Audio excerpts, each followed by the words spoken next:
Hello everyone, students. Our next topic is position vector and displacement vector in a plane. ठीक है, position vector और displacement vector इन ए plane क्या होता है बच्चों? कि लेट अस कंसीडर, हम कंसीडर कर लेते हैं कि कोई ऑब्जेक्ट है एक्स वाई प्लेन में मूव कर रहा है और किसी टाइम उसकी पोजीशन ए पॉइंट पे है और कुछ टाइम के बाद में भी वो बी पॉइंट पे इस प्रकार से पहुंच जाता है। ठीक है, तो अब ए पॉइंट को अगर ओरिजिन से इस प्रकार से मिला दिया जाए इस प्रकार से, और बी पॉइंट को भी ओरिजिन से इस प्रकार से मिला दिया जाए, तो यानी कि अब जो ओ ए है और ओ बी है, अगर इनको नोटिफिकेशन दे दूं मैं R1 और ये क्या हो जाए R2, तो हमारे ये क्या है, पोजीशन वेक्टर है। क्या है? Position vector. ठीक है, तो पोजीशन वेक्टर क्या होते हैं बच्चों? कि किसी ऑब्जेक्ट की ओरिजिन से जो पोजीशन लोकेट की जाती है during motion in X Y plane, तो इसका मतलब क्या है कि वो पोजीशन वेक्टर होता है। These are the vector which drawn from the origin known as position vector. उनको क्या बोलते हैं? हम पोजीशन वेक्टर बोलते हैं। ठीक है, तो पोजीशन वेक्टर क्या होता है? पोजीशन वेक्टर देखिए, it is straight line distance, it is straight line distance of a object from origin, यानी कि ओरिजिन से एक स्ट्रेट लाइन का जो डिस्टेंस होता है उसको क्या बोलते हैं? उसको हम पोजीशन वेक्टर बोलते हैं। It tells the position and direction of a object with respect to origin. और पोजीशन वेक्टर जो होता है ये ओरिजिन के रेस्पेक्ट में ऑब्जेक्ट के डायरेक्शन और पोजीशन के बारे में हमें बताता है। ठीक है, नेक्स्ट हमारा डिस्प्लेसमेंट वेक्टर क्या होता है? डिस्प्लेसमेंट वेक्टर, ये क्या था हमारा? Position vector. नेक्स्ट है डिस्प्लेसमेंट वेक्टर। ठीक है बच्चों, जो डिस्प्लेसमेंट वेक्टर है ना, वो हमें ये बताता है कि with respect to time origin से किसी ऑब्जेक्ट की पोजीशन कितने टाइम में कितनी और किस डायरेक्शन में चेंज हुई है, वो क्या होता है? हमारा डिस्प्लेसमेंट वेक्टर होता है। तो क्या होता है डिस्प्लेसमेंट वेक्टर? दोबारा देखिए, it is the vector which tells us how much and in which direction the object has changed its position in the given interval of time, यानी किसी given interval of time में object ने कितनी और किस direction में अपनी position को क्या किया है? चेंज किया है। ठीक है, with respect to origin. Okay, उसके बाद क्या है? With respect to in a given interval of time. ठीक है, उसके बाद कहते हैं in above coordinate system it is given by A B. ठीक है, और इस कोऑर्डिनेट सिस्टम में इसको क्या बोलेंगे? ए बी, यानी कि ये जो है ना हमारा ए से लेके बी तक, ये हमारा क्या है? डिस्प्लेसमेंट वेक्टर है। क्या है? Displacement vector. तो पोजीशन वेक्टर कौन से होते हैं बच्चों? It is straight line which draw from origin. ठीक है, ओके, कहां तक? पॉइंट तक। तो यानी कि these are the vector which drawn from the origin known as position vector. And displacement vector क्या होता है? किसी गिवन इंटरवल टाइम में जो हमें ऑब्जेक्ट की पोजीशन और डिस्टेंस के बारे में बताए, पोजीशन और डायरेक्शन के बारे में बताए, पोजीशन और डायरेक्शन के बारे में बताए, वो क्या होगा? डिस्प्लेसमेंट वेक्टर होगा। और उसको ए बी से हम क्या करते हैं? रिप्रेजेंट करते हैं। उसके बाद क्या है? Multiplication of A vector by real number. किसी भी रियल नंबर से अगर किसी वेक्टर को मल्टीप्लाई कर दिया जाए तो उसका मैग्नीट्यूड उतने टाइम में क्या हो जाता है? बढ़ जाता है। लेट अस कंसीडर n क्या है? रियल नंबर है और a क्या है? कोई वेक्टर है। अगर इसको हम n को मल्टीप्लाई कर दें किससे? ए वेक्टर से, तो इसका मैग्नीट्यूड कितने टाइम इंक्रीज हो जाएगा? n टाइम्स का मैग्नीट्यूड इंक्रीज हो जाएगा इस प्रकार से। ठीक है, ओके ओके। उसके बाद है कि अगर हम इसको क्या कर दें कि, और इसके जो नया मैग्नीट्यूड आएगा, इसकी जो डायरेक्शन होगी वो क्या रहेगी? सेम रहेगी। इनिशियल की क्या रहेगी? सेम डायरेक्शन रहेगी। ठीक है, डायरेक्शन क्या रहेगी? सेम रहेगी बच्चों। उसके बाद अगर किसी नेगेटिव नंबर से इसको क्या कर दें? हम मल्टीप्लाई कर दें इस प्रकार से वेक्टर ए को, तो हमारे पास क्या हो जाएगा कि मैग्नीट्यूड तो n टाइम इंक्रीज हो जाएगा, लेकिन डायरेक्शन क्या हो जाएगी? अपोजिट हो जाएगी। क्या हो जाएगी?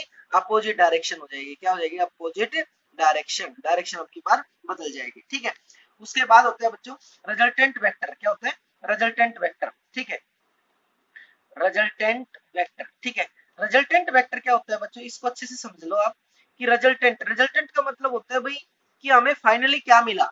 ठीक है ना, फाइनली जो रिजल्ट होता है उसको क्या बोलते हैं? हम रिजल्टेंट वेक्टर बोलते हैं। क्या बोलते हैं? Resultant vector. ठीक है, तो रिजल्टेंट वेक्टर क्या होता है कि the resultant vector of two और more than two vector is that which produce same effect as produced by the individual vector together. ठीक है, मतलब क्या देखो कि अगर क्या होता है कि ये एक ऑब्जेक्ट है, ये सेकंड ऑब्जेक्ट ए बी।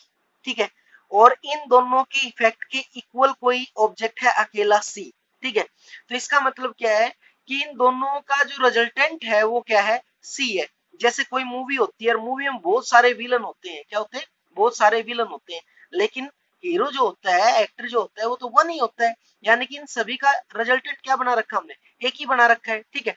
तो यानी कि 2 और मोर देन 2 वेक्टरों का जो इंडिविजुअल इफेक्ट अकेला कोई पैदा कर देता है, ठीक है, इन सब के सम की बराबर का अकेला इफेक्ट कोई पैदा कर देता है, तो उन सब का वो अकेला क्या होता है, रिजल्टेंट होता है। क्या हो जाता है, रिजल्टेंट, ठीक है। Which produce same effect as produce individual together, ठीक है। जितना ये सारे मिलके जो इफेक्ट पैदा करेंगे, अगर अकेला कोई एक ही पैदा कर देता है, इसका मतलब क्या है कि वो उसका रिजल्टेंट वेक्टर है। उसके बाद है एडिशन ऑफ वेक्टर, कि वेक्टर का एडिशन कैसे किया जाए, ठीक है, एडिशन ऑफ वेक्टर, ठीक है। तो एडिशन ऑफ वेक्टर क्या होता है बच्चों, देखो अच्छे से, एडिशन ऑफ वेक्टर कि वेक्टर का हम एडिशन किस प्रकार से करते हैं, कि when two vectors are acting in same direction, consider करते हैं कि अगर दो वेक्टर हैं और दोनों के दोनों किस डायरेक्शन में है, सेम डायरेक्शन में, ठीक है। तो पहला केस जो है हमारा वो क्या है, सेम डायरेक्शन का है, किसका है, सेम डायरेक्शन का, कि दोनों के दोनों ऑब्जेक्ट क्या है, सेम डायरेक्शन में मूव कर रहे हैं। ओके, लेट अस कंसीडर, अगर हम कंसीडर कर लें कि ये कोई ऑब्जेक्ट है, ए मैग्नीट्यूड है इसका, और ये कोई बी ऑब्जेक्ट है और इसका मैग्नीट्यूड क्या है, बी। अगर सेम डायरेक्शन में ये है तो क्या कर देंगे हम, सेम ऑर्डर में इनको रख के देखेंगे, तो ए के हेड के ऊपर बी की अगर टेल रख दे तो इस प्रकार का हमारे पास रिजल्टेंट आ जाएगा। तो यानी कि हमारे पास जो रिजल्टेंट वेक्टर बना वो इस प्रकार से इसकी मैग्नीट्यूड क्या हो जाएगी, इंक्रीज हो जाएगी। क्यों, क्योंकि ए प्लस में क्या हो जाएगा, बी हो जाएगा, क्या हो जाएगा, ए प्लस में बी, और जो न्यू वेक्टर बना इसको क्या बोलेंगे हम, आर बोलेंगे, क्या बोलेंगे, आर। जो रिजल्टेंट हमारा आर बना है इसकी डायरेक्शन क्या रहेगी, इसकी डायरेक्शन सेम रहेगी, ठीक है। कौन सी सेम रहेगी, क्योंकि भाई देखो इनिशियल स्टेज पे दोनों की डायरेक्शन क्या है, सेम, तो रिजल्टेंट की डायरेक्शन भी वही होगी जो इनिशियल स्टेज पे वेक्टर की डायरेक्शन है, ठीक है। When vector are acting in opposite direction, अगर नेक्स्ट केस की बात करें और जो हमारा वेक्टर है वो किस में, किस डायरेक्शन में मूव कर रहे हैं, अपोजिट डायरेक्शन में, ठीक है। When two vector vectors are acting in opposite direction, acting in opposite direction, ठीक है। अगर इसको हम बात करें कि ये अपोजिट डायरेक्शन में मूव कर रहा है, ठीक है, किसमें है, अपोजिट डायरेक्शन में। तो अपोजिट डायरेक्शन में अगर कोई वेक्टर क्या कर रहा है, मूव कर रहा है, तो इसका मतलब कंसीडर कर लेते हैं अब की बार, ये कोई वेक्टर है ए वेक्टर है ये, और अब की बार ये क्या है हमारा, बी वेक्टर है, क्या है, बी वेक्टर, ठीक है। ए वेक्टर और बी वेक्टर, बच्चों मैंने डायरेक्शन दोनों की क्या है, अब अलग अलग ली है, ठीक है।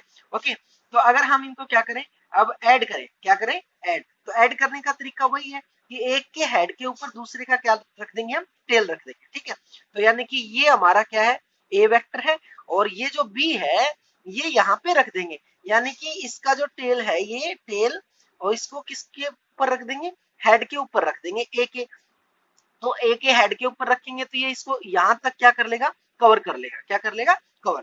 तो यानी कि ये वेक्टर देखो क्या हो जाएंगे कि ये इतना पार्ट ए का और इतना पार्ट ये जो है ये बी का, ये इक्वल एंड अपोजिट यानी कि कैंसिल, यानी कि यहां से लेके और यहां तक जो वेक्टर है वो क्या हो जाएगा, कंप्लीट कैंसिल हो जाएगा। तो अब जो मैग्नीट्यूड बचा है यहां से लेके यहां तक, ये किसका बचा है, ये ए का पार्ट है, रिमेन्स पार्ट, तो ए का मैग्नीट्यूड है। तो ए का जो मैग्नीट्यूड बचा उसको मैं अलग से सेपरेट लिख देता हूँ, इस प्रकार से ये बचा है। लेकिन इसको ए तो नहीं बोल सकते, इसको क्या बोलेंगे हम, इसको बोलेंगे वेक्टर ए माइनस में बी, वेक्टर ए माइनस में बी। तो रिजल्टेंट जो होगा वो हमारा क्या होगा, इस प्रकार से होगा कि R is equal to A minus में बी होगा, ठीक है। मैग्नीट्यूड में इसको खाली ए माइनस में बी इस प्रकार से लिखेंगे। अब बात है डायरेक्शन की, कि जो आर है इसकी डायरेक्शन क्या होगी, डायरेक्शन, ठीक है। तो डायरेक्शन हमेशा इस केस में क्या होगी, अलोंग बिगर वेक्टर होगी, क्या होगी, अलोंग बिगर वेक्टर, ठीक है। जो वेक्टर बड़ा होगा उसी की डायरेक्शन अभी बचेगी। तो ज्यादा मैग्नीट्यूड किसका था, ए का, तो यानी कि रिजल्टेंट किस में से बचा है, ए में से बचा है, तो डायरेक्शन किसके अलोंग होगी, रिजल्टेंट वेक्टर की ए के अलोंग हो जाएगी, किसके अलोंग हो जाएगी, ए के अलोंग हो जाएगी, ठीक है। नेक्स्ट है when vector are acting at some angle, ठीक है। थर्ड है हमारा सी है कि भाई अगर दो वेक्टर किसी एंगल के साथ क्या कर रहे हो, एक्टिंग कर रहे हो, ठीक है, कि two vectors are acting with some angle, at some angle, ठीक है, सम एंगल, कि किसी एंगल के साथ एक्टिंग कर रहे हैं अब की बार, ठीक है। ओके, तो यानी कि क्या होता है कि सबसे पहले इसमें एक नो होता है हमारा triangle law of vector, triangle law of vector, law of vector addition, triangle law of vector addition. ठीक है, तो triangle law of vector addition कैसे करेंगे बच्चों, देखो कि इसमें क्या होता है कि एक वेक्टर ए दे दिया इस प्रकार से और कोई वेक्टर बी दे दिया इस प्रकार से, ये क्या है, कोई वेक्टर बी है। ठीक है, तो अरेंज करने का तरीका हमें पता है कि एक के हेड के ऊपर दूसरे का क्या रख देंगे, टेल रख देंगे। ठीक है, तो ये हमारा ए वेक्टर है और इसको इस प्रकार से रख देंगे कि ये हमारा बी वेक्टर हो जाएगा। ठीक है, ये क्या हो जाएगा, बी वेक्टर। ठीक है, ये क्या है हमारा बी वेक्टर है। तो यानी कि दोनों के बीच में एंगल कितना है, ये एंगल है थीटा। अब जो रिजल्टेंट होगा वो ये होगा। ठीक है, इस प्रकार से ये जो है ना आर, ये क्या होगा, रिजल्टेंट। और इससे क्या बन गया हमारे पास एक ट्रायंगल बन गया, क्या बन गया, ट्रायंगल। ठीक है, तो इसका मतलब क्या हुआ कि सेम ऑर्डर वेक्टरों का सम, ट्रायंगल लॉ क्या कहता है कि सेम ऑर्डर वेक्टरों का सम। तो यहाँ पे तीन वेक्टर है ए बी और एक है आर, तो सेम ऑर्डर कौन से, ए और बी है, तो सेम ऑर्डर वेक्टरों का सम हमेशा किसके बराबर होगा, रिजल्टेंट के बराबर होगा। रिजल्टेंट क्या हमारा आर है, रिजल्टेंट क्या है आर, इस प्रकार से। ठीक है, तो ये क्या हमारा triangle law of vector addition है, triangle law of vector addition. इसमें क्या होता है कि दो सेम ऑर्डर वेक्टर्स का सम हमेशा किसके बराबर होता है, रिजल्टेंट के बराबर होता है। किसके बराबर होता है, रिजल्टेंट के बराबर हो जाता है। इस प्रकार से अगर दो वेक्टर इंक्लाइंड है किसी एंगल के ऊपर और उससे क्या बन जाती है, ट्रायंगल बन जाती है। इसके बाकी के केस बच्चों हम कल करेंगे। यहाँ तक आप इसको अच्छे से रिवाइज कीजिए और इससे रिलेटेड जो भी कंसेप्चुअल प्रॉब्लम है उनको सोल्व कीजिए। Okay, thank you.